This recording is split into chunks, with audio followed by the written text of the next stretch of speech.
어머니, 저희가 상의한 게 있는데요. 뭔데 그러니? 콩이는 우리 가족이잖아요. 근데 콩이를 위한 공간이 없다는 게 말이 안 되더라고요. 그래서 이 집에서 한 방은 콩이 전용 공간으로 만들어야겠어요. 안방 빼면 남은 방은 내 방뿐이잖니? 그럼 난 어디서 자라는 말이야? 설마? 아니지, 거짓말이지? 엄마가 너희들 집 사주느라 돈도 없고 지금 갈 데도 없다는 거 너희도 잘 알잖니? 그럼 이제부터 다른 데 구해서 사시면 되잖아요. 뭐? 노인이시면 큰 집도 필요 없으시고, 원룸 월세방도 나쁘지 않죠? 엄마, 노인연금도 받으시잖아요. 그 돈으로 월세 하나 얻으면 될 것 같은데? 진수야, 너까지 그러니? 엄마, 우리도 사정이 있어. 콩이가 한 달에 얼마를 벌어오는지 아세요? 어머니는 돈을 쓰기만 하지만, 콩이는 돈을 벌어다 준다고요. 어머님이 방을 쓰시는 것보다 콩이가 방을 쓰는 게 더 합리적이라고 생각해요. 내가 평생 일해서 번 돈으로 산 집에서 나를 내쫓는 게 맞는 거니? 그것도 걔를 위해서? 너희는 감사함이라고는 없는 거야? 아이고, 또 그 소리예요? 어머님, 한 번 집 사주셨으면 그걸로 끝이지 평생 우려드실 예정이신가 봐요? 엄마, 우리 말 이해하시죠? 최대한 빨리 저희 집에서 나가주세요. 그렇게 송씨 할머니는 바람이 부는 추운 겨울날 집에서 쫓겨났습니다. 안녕하세요. 이 사연의 주인공은 67세 송복자 할머님이십니다. 송씨 할머니는 젊은 시절부터 남편과 함께 작은 백반집을 운영하며 성실하게 살아왔습니다. 이른 새벽부터 장을 보고 신선한 재료를 손질하며 하루를 시작하는 것이 그녀의 일상이었습니다.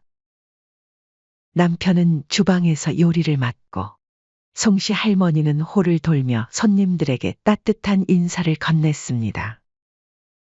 힘든 노동의 연속이었지만 가게를 찾는 손님들의 여기 밥이 최고야 라는 말 한마디가 그녀를 버티게 했습니다. 가게는 크지 않았지만 오가는 손님들 사이에서 입소문이 나며 늘 북적였습니다.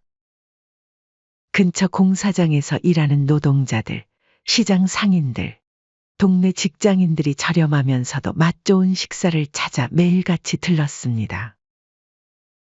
그녀는 허리 한번 펼 새 없이 바빴지만 손님들이 깨끗이 비운 밥그릇을 보면 고된 하루도 의미 있는 것처럼 느껴졌습니다. 그러나 그런 나날도 오래가지 않았습니다. 시간이 흐르며 남편의 건강이 악화되기 시작했습니다. 바쁘게 움직이던 그가 어느 순간부터 피곤하다며 주저앉는 날이 많아졌습니다. 여보, 오늘도 기운이 없어 보이네요. 병원에라도 한번 가봐야 하는 거 아닐까요? 송씨 할머니가 걱정스러운 눈빛으로 물었지만 남편은 손사래를 치며 대답했습니다. 괜찮아. 조금만 쉬면 나아질 거야. 가게 일이 바쁜데 병원은 무슨... 남편은 늘 가게 일과 가족을 우선시했습니다. 그러나 결국 견디다 못한 송씨 할머니의 강한 권유로 병원을 찾았을 때는 이미 늦은 상태였습니다. 말기 간암이었습니다. 남편은 병상에 누워서도 가게 걱정을 했고 무엇보다 아들 진수 걱정을 놓지 못했습니다. 그가 마지막으로 남긴 말은 단순했지만 송씨 할머니에겐 가슴 깊이 박혔습니다. 우리 진수가 힘들지 않게 도와주자. 평소 말이 없던 남편이었지만 마지막 순간의 아들을 위한 당부는 송씨 할머니에게 삶의 목표가 되었습니다. 진수는 당시 대학을 갓 졸업하고 취업 준비를 하던 때였습니다. 송씨 할머니는 아들이 자신의 꿈을 포기하는 건 원치 않았습니다. 남편이 세상을 떠난 후 송씨 할머니는 홀로 가게를 지켜야 했습니다.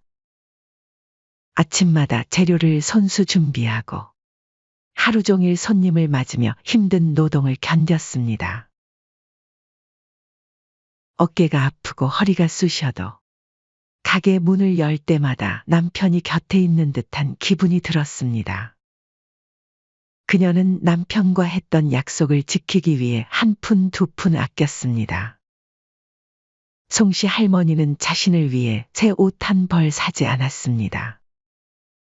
사더라도 아들의 옷뿐이었습니다. 진수가 꿈꾸던 중견기업에 취업하고 몇 년 후 아들은 현영이라는 여성과 만나 결혼했습니다. 송씨 할머니는 비록 며느리가 조금 차가워 보이긴 했지만 아들이 선택한 사람이니 가족으로 받아들였습니다. 아들 부부는 회사에서 멀리 떨어진 작은 전세 아파트에서 살았습니다. 송씨 할머니는 그들을 돕기 위해 종종 반찬을 만들어 보내기도 했습니다. 그러던 어느 날 진수가 전화로 전세금이 오른다는 이야기를 했을 때 송씨 할머니는 결심했습니다. 그렇게 30년을 모은 돈과 가게를 정리한 권리금을 합쳐 아들 진수를 위해 역에서 가까운 신축 아파트를 마련했습니다. 남들이 보면 대단한 일일 수도 있었지만 송씨 할머니에게는 당연한 일이었습니다. 아파트 계약을 마친 날 그녀는 남편의 사진을 바라보며 작게 중얼거렸습니다. 여보, 이제 우리 진수가 편하게 살 수 있게 됐어요. 너희 회사에서 멀어서 출퇴근 힘들지? 엄마가 조금이라도 도울 수 있으면 좋겠다. 아들과 며느리 현영은 처음에는 감사했습니다. 진수는 어머니의 손을 꼭 잡고 눈시울을 붉히며 감격했습니다. 어머니, 정말 감사합니다.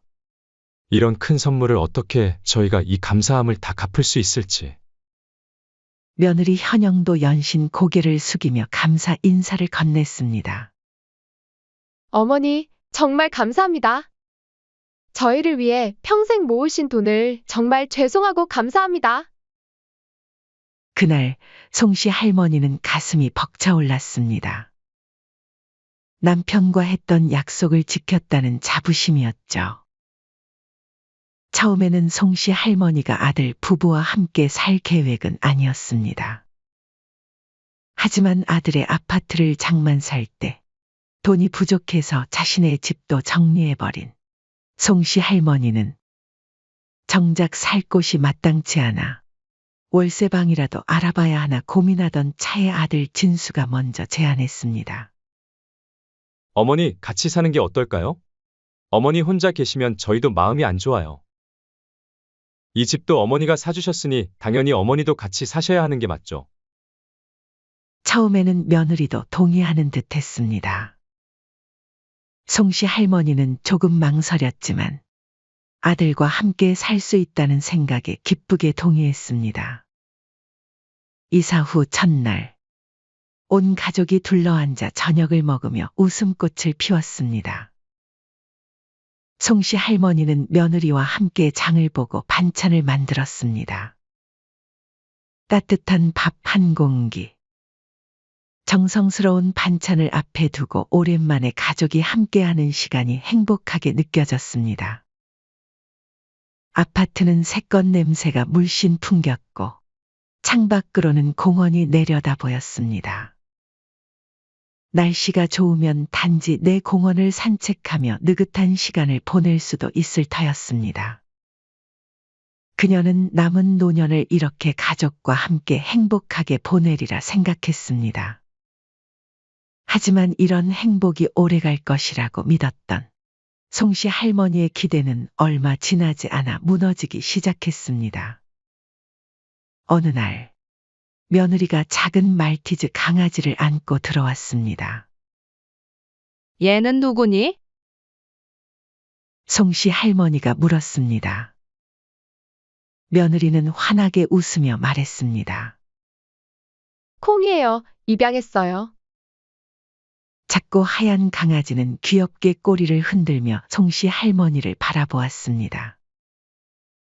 송씨 할머니는 어릴 적부터 동물을 좋아했기에 큰 불만은 없었습니다. 그래, 예쁘게 생겼구나. 콩이는 가족의 새로운 구성원으로 자연스럽게 받아들여졌습니다. 처음에는 송씨 할머니도 콩이를 귀여워했습니다. 아침에 일어나면 콩이가 반갑게 달려와 그녀의 발치에서 뒹굴기도 했고, 간식을 주면 기쁘게 꼬리를 흔들며 받아먹었죠. 작은 강아지의 존재가 집안의 활기를 불어넣는 것만 같았습니다. 며느리는 처음에는 그저 개인 SNS에 콩이의 사진을 올리는 정도였습니다. 강아지의 귀여운 일상을 기록한 사진과 짧은 동영상이 주된 내용이었습니다. 송씨 할머니도 처음에는 며느리가 귀여운 강아지를 자랑하는 것이려니 하고 대수롭지 않게 여겼습니다. 그러던 어느 날, 한 유명 연예인이 콩이의 사진을 자신의 SNS에 공유했습니다. 이 강아지 너무 귀엽다.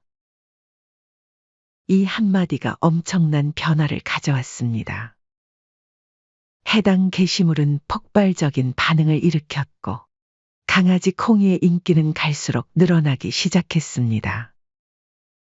사람들은 강아지의 귀여운 외모에 열광했고, 며느리의 SNS에는 협찬과 광고 제안이 쏟아졌습니다. 송씨 할머니는 처음 이 소식을 들었을 때 며느리가 기뻐하는 모습을 보고 함께 기뻐했습니다. 현영아, 좋은 일이 생겼구나. 우리 콩이가 유명해졌다니 신기하네. 며느리는 그날 신이 나서 아들과 함께 이야기를 나눴습니다. 여보, 이거 큰 기회예요. 제대로 하면 돈도 많이 벌 수 있어요. 그때부터 집안의 분위기는 완전히 달라졌습니다. 며느리는 점점 더 SNS에 집착하기 시작했습니다. 아침부터 밤까지 며느리의 하루는 강아지 중심으로 돌아갔습니다. 강아지의 산책, 미용, 먹이 시간, 촬영 시간까지 모든 것이 철저하게 계획되었습니다. 아들도 처음에는 당황스러워했지만 협찬 제품들이 들어오고 광고 수입이 생기자 자연스럽게 며느리의 열정을 지지하게 되었습니다. 어머니, 우리 현영이 정말 대단하죠? 회사 다니는 것보다 더 많이 벌 것 같아요. 그러나 강아지가 집안의 중심이 되면서 송씨 할머니의 집안에서의 지위는 점점 떨어져 갔습니다. 처음에는 사소한 부탁으로 시작했습니다. 어머님, 콩이 장난감 좀 정리해 주실래요? 제가 지금 촬영 준비해야 해서요. 이런 부탁이 하루에도 몇 번씩 이어졌습니다. 송씨 할머니는 처음에는 기꺼이 도왔습니다. 가족을 돕는 일이라 생각했기 때문입니다. 그러나 점점 부탁은 명령처럼 변해갔습니다. 시간이 지날수록 송씨 할머니의 역할은 점점 더 콩이를 위한 허드렛 일을 하는 아랫사람으로 전락했습니다. 아침 산책, 배변 패드 교체, 밥 주기, 물그릇 씻기, 털 청소, 장난감 정리. 며느리는 강아지 콩이의 모든 뒤치다꺼리를 송씨 할머니에게 맡기기 시작했습니다. 마치 송씨 할머니가 강아지를 위한 가정부라도 된 것처럼 말입니다. 어머님, 콩이 목욕 좀 시켜주세요. 제가 지금 중요한 미팅이 있어서요. 송씨 할머니는 한숨을 내쉬며 말했습니다. 내가 요즘 허리가 좀 아파서 나중에 해도 안 될까?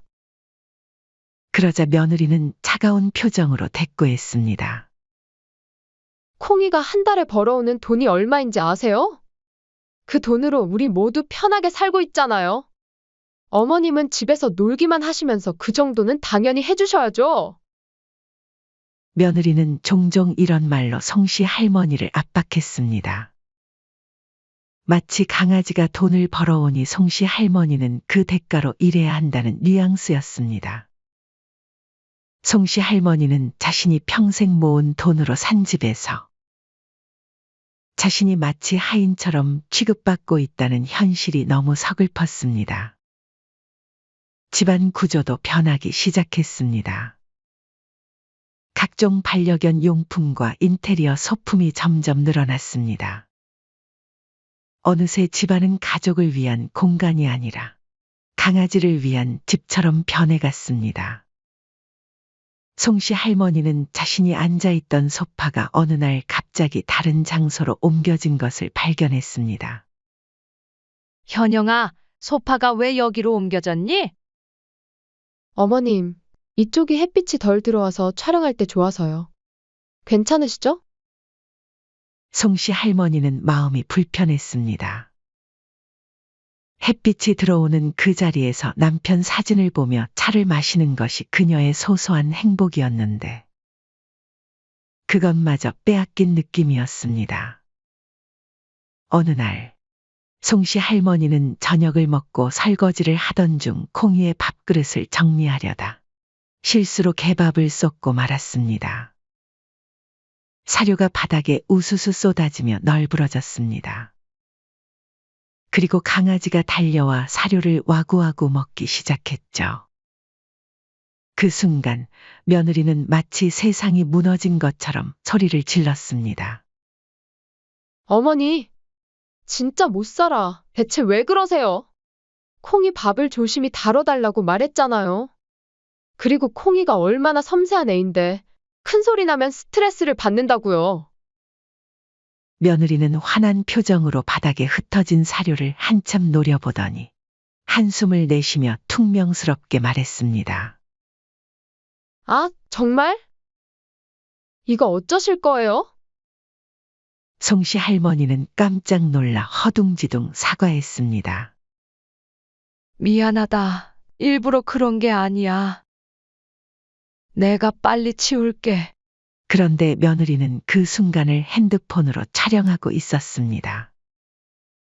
송씨 할머니가 놀란 표정으로 바닥에 쏟아진 사료를 바라보는 모습, 당황해하는 모습을 모두 담았습니다. 잠깐만요, 어머님. 움직이지 마세요. 이거 진짜 웃긴데요? 송씨 할머니는 더욱 당황했습니다. 왜 이런 걸 찍는 거니? 그만해라. 하지만 며느리는 이미 그 영상을 SNS에 올리고 있었습니다. 송씨 할머니는 말문이 막혔습니다. 자신의 실수와 당황한 모습이 어딘가에 공개되는 것이 너무 수치스러웠습니다. 그날 이후로 송씨 할머니는 점점 집안에서 불필요한 존재가 된 듯한 기분을 느끼기 시작했습니다. 거실에서 편하게 앉아 있을 수도 없었습니다. 집이 점점 자신과는 상관없는 공간처럼 느껴졌습니다. 송씨 할머니는 아들에게 이 상황을 이야기하려 했습니다. 하지만 아들은 늘 바쁘다는 핑계로 대화를 피했습니다. 한 번은 용기를 내어 이야기를 꺼냈지만 아들의 반응은 기대와 달랐습니다. 어머니, 현영이 지금 중요한 시기라서 좀 예민할 수 있어요. 우리 모두 조금씩 양보하면서 지내요. 이미 모든 것을 양보하고 있는데 더 이상 무엇을 양보해야 한다는 것인지.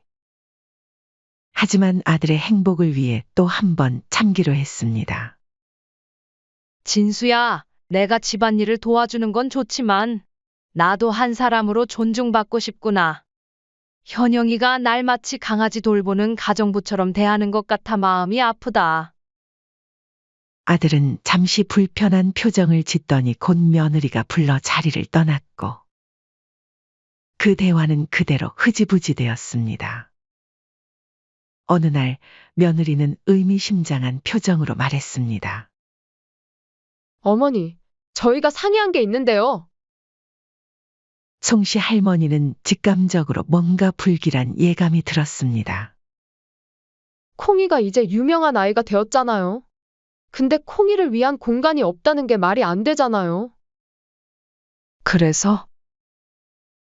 송씨 할머니는 불안한 마음으로 물었습니다. 콩이만의 독립된 공간이 필요해요. 이 집에서 한 방은 콩이 전용 공간으로 만들어야겠어요. 송씨 할머니는 순간 멍해졌습니다. 이 집은 안방과 송씨 할머니의 방, 이렇게 두 개의 방만 있었습니다. 며느리와 아들은 안방을 쓰고 있었고, 나머지 한 방은 송씨 할머니의 방이었습니다. 안방 빼면 남은 방은 내 방뿐이잖니? 그럼 난 어디서 자라는 말이야? 설마? 아니지, 거짓말이지? 엄마가 너희들 집 사주느라 지금 갈 데도 없다는 건 너희도 잘 알잖니? 그녀가 당황하며 묻자 며느리는 마치 당연하다는 듯이 말했습니다. 어머님은 다른 데서 지내시면 되잖아요. 뭐? 송씨 할머니는 자신의 귀를 의심했습니다. 노인이시면 큰 집도 필요 없으시고, 원룸 월세방도 나쁘지 않죠? 이 말에 송씨 할머니는 믿을 수 없다는 표정으로 아들을 바라봤습니다. 자신의 아들이 이런 상황에서 자신을 지켜줄 거라 믿었습니다. 그저 며느리의 황당한 제안에 바로 반대할 거라고 생각했습니다. 그러나 아들은 오히려 담담하게 말했습니다. 엄마, 노인연금도 받으시잖아요. 그 돈으로 하나 얻으면 될 것 같은데? 진수야, 너까지 그러니? 송씨 할머니의 목소리가 떨렸습니다. 가슴 속에서부터 무언가가 무너져 내리는 소리가 들리는 것 같았습니다. 30년 동안 모든 것을 희생하며 키운 아들이, 자신의 피와 살을 나눈 아들이 이렇게 자신을 내쫓으려 하다니. 아들은 며느리와 눈을 마주치며 한숨을 내쉬었습니다. 엄마, 우리도 사정이 있어. 콩이가 한 달에 얼마를 벌어오는지 아세요? 어머니는 돈을 쓰기만 하지만, 콩이는 돈을 벌어다 준다고요. 송씨 할머니는 할 말을 잃었습니다. 자신이 준 집에서 자신의 아들이 단순히 강아지를 위해 자신을 내쫓으려 한다니. 며느리는 차갑게 말을 이었습니다. 어머님이 방을 쓰시는 것보다 콩이가 방을 쓰는 게 더 합리적이라고 생각해요. 이해해 주실 수 있으시죠? 합리적, 사람과 강아지를 비교한다니. 심지어 사진은 친어머니이고 시어머니인데 말이죠. 내가 평생 일해서 번 돈으로 산 집에서 나를 내쫓는 게 합리적이라고? 그것도 걔를 위해서? 내가 너희 위해 얼마나 희생했는지 알기나 하니? 며느리는 눈을 굴리며 한숨을 쉬었습니다. 아이고, 또 그 소리예요? 어머님, 한번 집 사주셨으면 그걸로 끝이지 언제까지 우려드실 예정이세요? 아들이 끝내 며느리의 말을 부정하지 않고 오히려 수긍하는 모습을 보았을 때, 정말 아들은 자신이 평생 희생하며 사랑했던 그 아들이 맞는지 의심스러웠습니다. 어찌 강아지 하나 때문에 제 어미를 내쫓을 수 있단 말인가요? 엄마, 우리 말 이해하시죠? 최대한 빨리 저희 집에서 나가주세요. 그 순간 송씨 할머니는 자신이 이 집에서 더 이상 가족이 아닌 존재가 되었다는 걸 깨달았습니다. 송씨 할머니는 아들의 말을 더 이상 듣지 않았습니다. 그녀는 입술을 꼭 다물고 조용히 방문으로 들어갔습니다. 문을 닫는 순간 눈물이 두 볼을 타고 흘러내렸습니다. 그리고 결심한 듯 일어나 짐을 싸기 시작했습니다.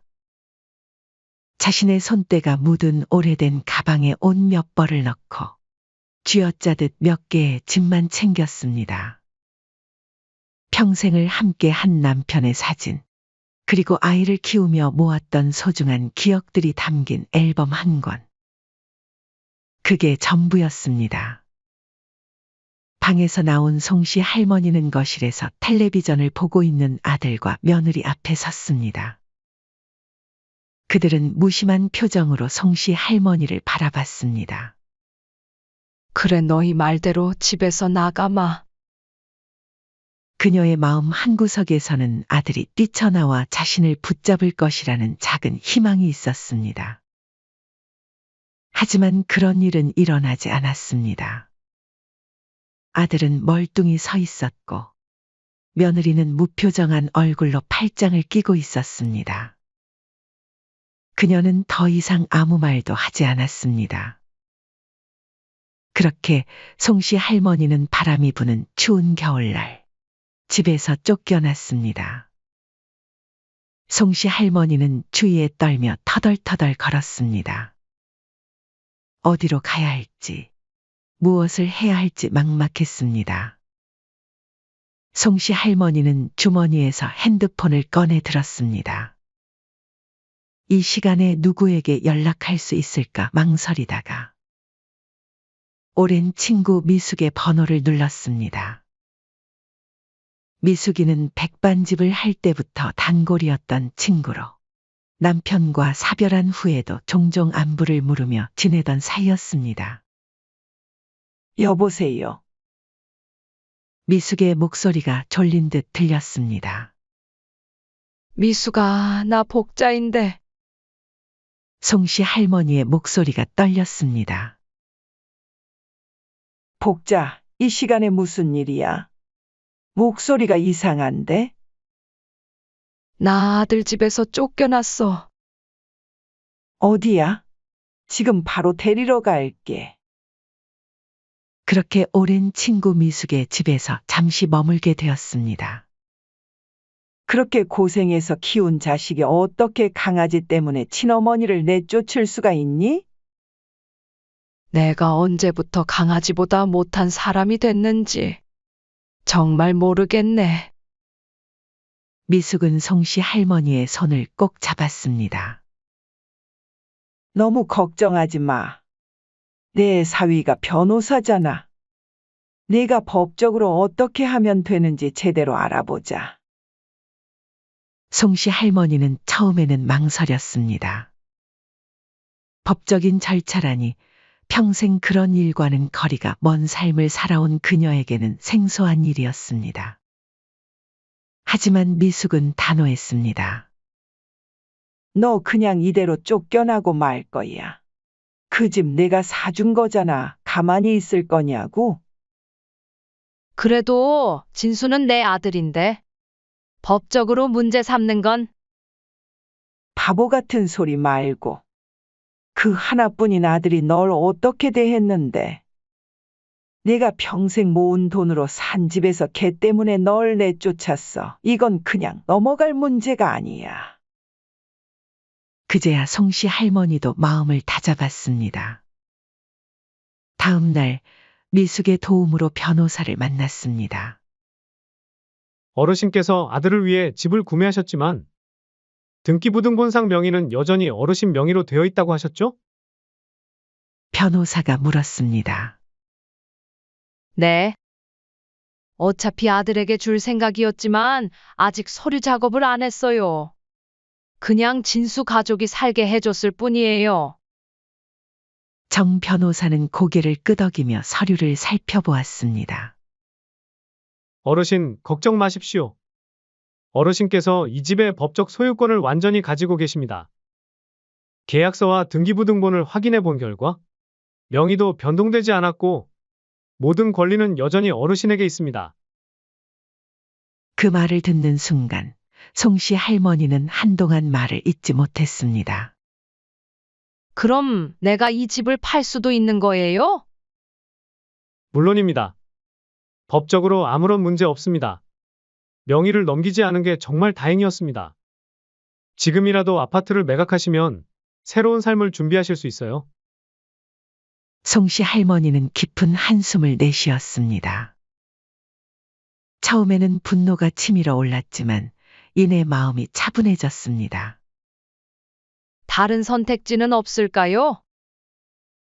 송씨 할머니가 물었습니다. 정 변호사는 몇 가지를 설명했습니다. 어르신이 집주인이시니까요. 월세를 받으며 임대인으로 관계를 재설정하실 수도 있고요. 하지만 지금 같은 상황에서는 어머니도 마음 단단히 먹으시고 단호하게 하시는 게 어머니에게 더 도움이 되실 거예요. 변호사의 조언에 송씨 할머니는 잠시 생각에 잠겼습니다.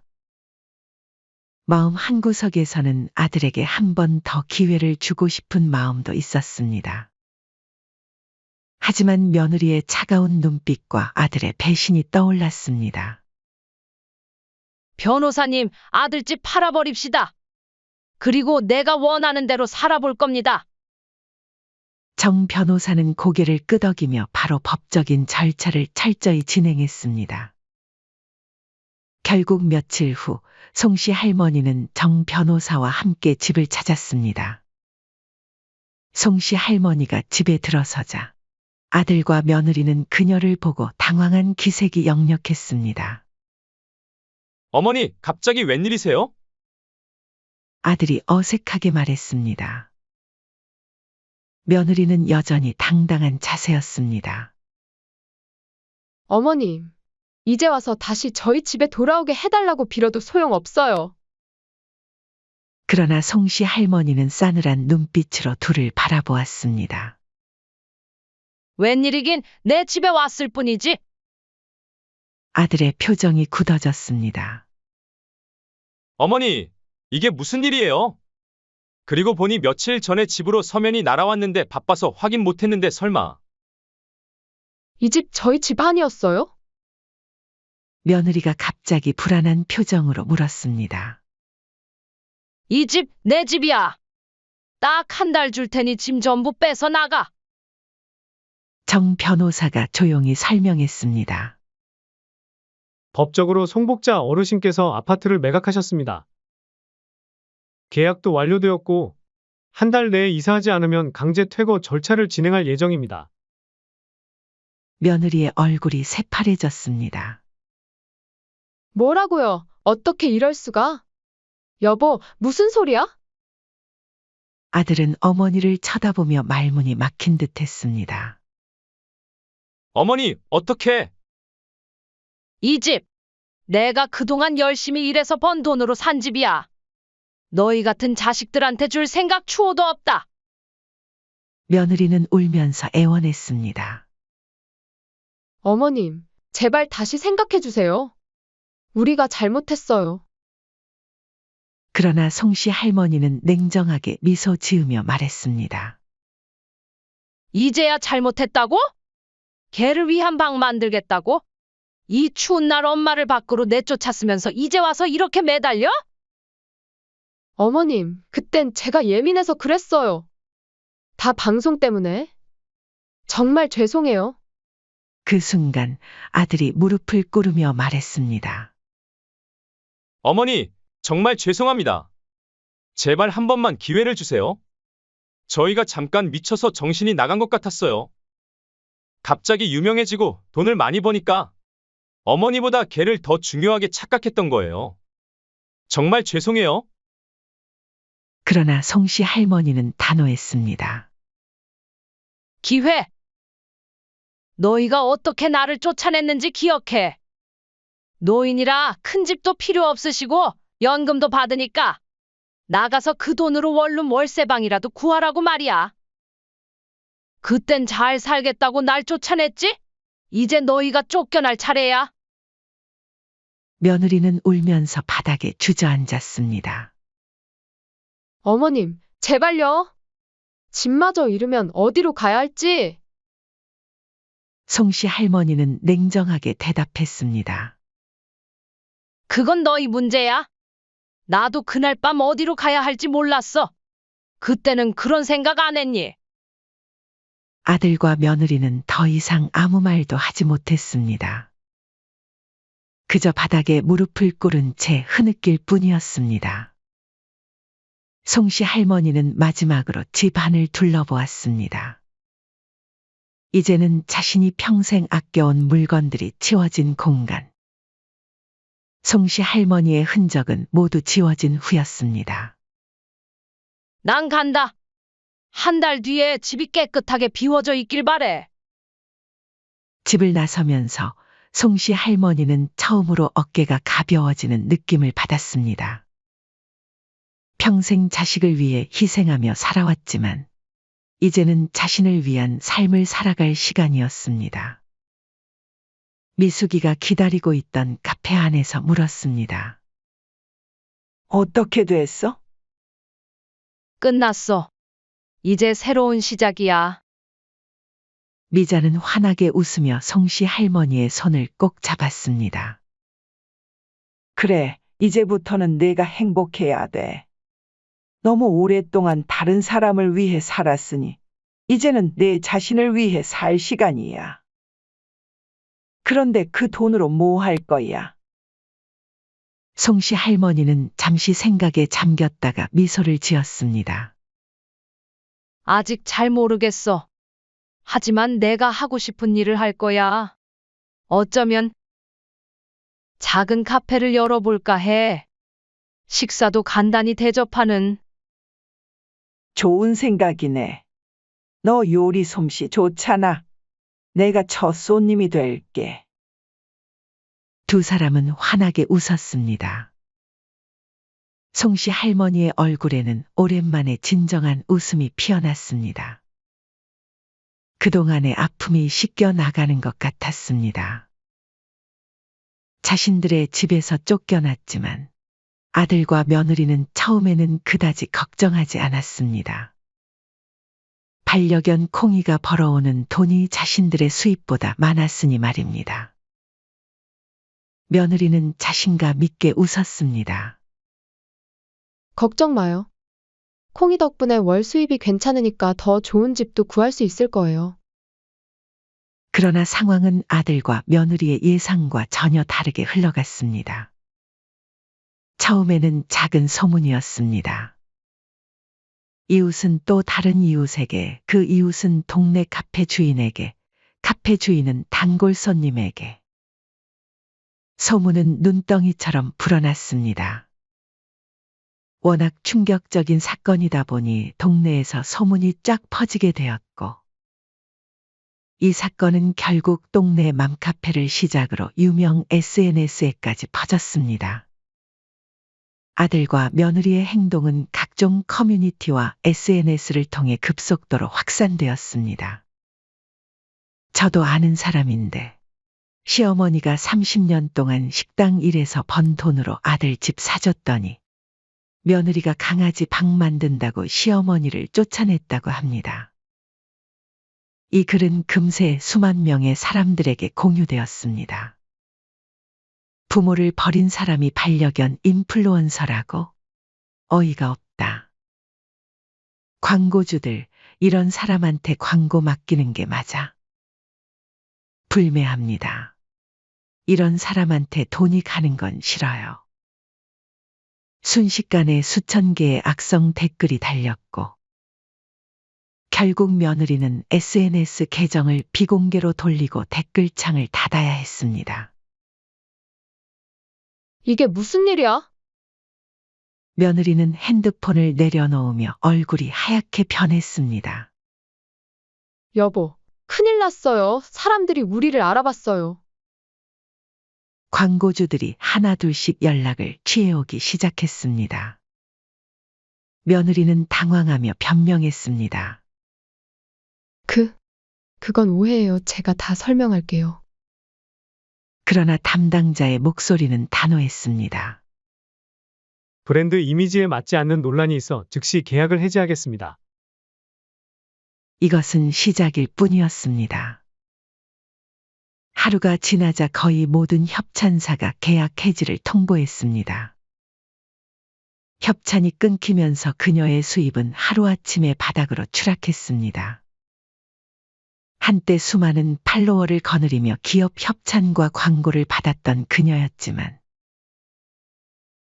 이번 사건으로 인해 그녀의 이미지는 부모를 버리고 돈벌이 수단으로 개를 이용하는 악랄한 여자로 사회에 낙인 찍혔습니다. 아들도 마찬가지였습니다. 부모를 버렸다는 소문이 퍼지면서 그의 직장에서는 말이 돌기 시작했습니다. 저기 저 사람, 어머니를 집에서 쫓아냈대. 나도 인터넷에서 봤어. 이런 사람한테 중요한 프로젝트 맡겨도 되겠어? 협력사에서 불만을 제기하며 주요 계약이 취소되었고, 그는 결국 승진해서 탈락했습니다. 그렇게 겨우 버티던 아들은 결국 해고 통보를 받게 되었습니다. 회사에서 나오는 날, 아들은 비참한 심정으로 로비를 걸어 나왔습니다. 한때 번듯한 직장에서 근무하며 성공한 삶을 살고 있다고 자부했던 그였지만, 이제는 이력서 한 장 들고 취업 문을 두드려야 하는 처지가 된 것이었습니다.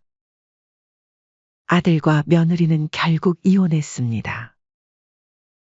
수입이 끊기고 사회적 평판이 바닥을 치면서 둘의 사이는 급격히 나빠져 버린 것이 그 원인이었습니다.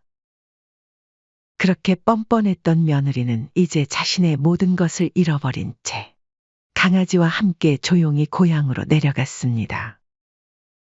아들은 처음에는 작은 회사라도 다시 들어가려 했지만 애매한 나이 탓에 번번이 면접에서 탈락했습니다. 결국 아들은 일용직과 식당 일을 하며 겨우 생계를 이어갔습니다. 한때는 손에 물 한 방울 묻히지 않고 살아왔지만 이제는 무거운 짐을 나르고 식당에서 설거지를 하는 일상이 되어버렸습니다. 식당 주방에서 허리를 숙이며 설거지를 하던 어느 날, 그는 문득 어머니를 떠올렸습니다.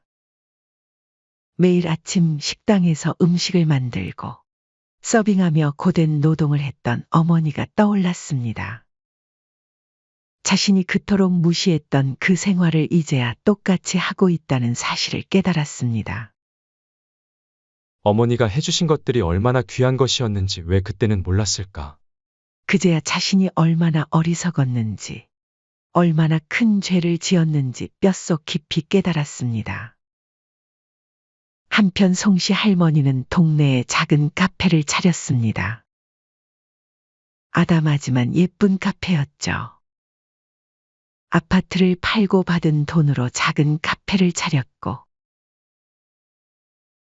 그곳에서 자신의 요리 실력을 발휘했습니다.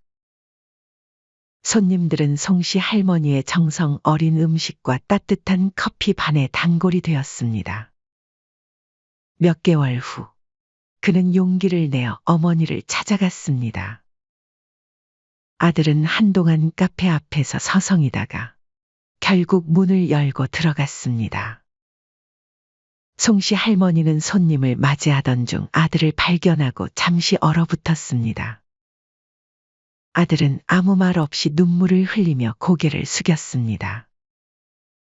어머니, 제가 정말 잘못했습니다. 너무 늦었지만 용서해 주세요. 송씨 할머니는 처음에는 차가운 태도로 그를 바라보았습니다. 이제 와서 뭘 바라는 거니? 아들은 그저 고개를 숙였습니다. 그런 거 아니에요. 제가 철이 없었어요. 어머니의 희생이 얼마나 감사하고 값진 것인지 이제야 알았어요. 그의 말은 진심이었습니다. 송씨 할머니는 한동안 그를 바라보다가 결국 긴 한숨을 내쉬었습니다. 깨달았으면 됐다. 하지만 내가 치러야 할 대가는 내가 감당해야 해. 하지만 그녀는 아들의 진심을 받아들일 준비는 되어 있었습니다. 진수야, 난 이제 나를 위한 삶을 살고 있어. 그치만 예전처럼 널 위해 모든 걸 다 희생하진 않을 거야. 그건 알아두렴. 아들은 고개를 끄덕였습니다. 네, 어머니. 이후에 아들은 송씨 할머니의 카페에서 일손을 돕기 시작했습니다. 처음에는 단순히 청소와 설거지부터 시작했지만 점차 어머니의 요리를 배우며 함께 일했습니다. 손님들은 송씨 할머니와 아들이 함께 일하는 모습을 보며 미소 지었습니다. 아들은 어머니와 함께 일하면서 어머니와 아버지가 함께 백반집을 운영했던 시절의 이야기를 자세히 들을 수 있었습니다. 어떻게 새벽부터 밤까지 일했는지, 어떻게 한 푼 두 푼 모아 자신을 키웠는지, 그리고 어떻게 그 돈으로 아파트를 마련했는지. 아들은 고개를 숙이고 눈물을 흘렸습니다. 정말 죄송합니다, 어머니. 이제 아들의 얼굴에는 더 이상 교만함이 없었고 대신 겸손함과 따뜻함이 깃들어 있었습니다. 어느 날 송씨 할머니는 복지관 수업이 끝난 후 친구들과 함께 카페에서 차를 마시던 송씨 할머니는 창밖을 바라보며 조용히 미소를 지었습니다. 따뜻한 햇살이 그녀의 얼굴을 감싸고 있었고 카페 안에는 손님들의 웃음소리와 대화 소리가 가득했습니다. 그녀는 속으로 조용히 다짐했습니다. 이제는 나를 위해 살아야지. 그리고 그녀는 평생 꿈이던 카페를 운영하며 바쁘지만 행복하게 살고 있었습니다. 카페 한쪽 벽에는 송씨 할머니의 남편 사진이 걸려 있었습니다. 여보, 이제야 진짜 행복한 삶을 시작했어요.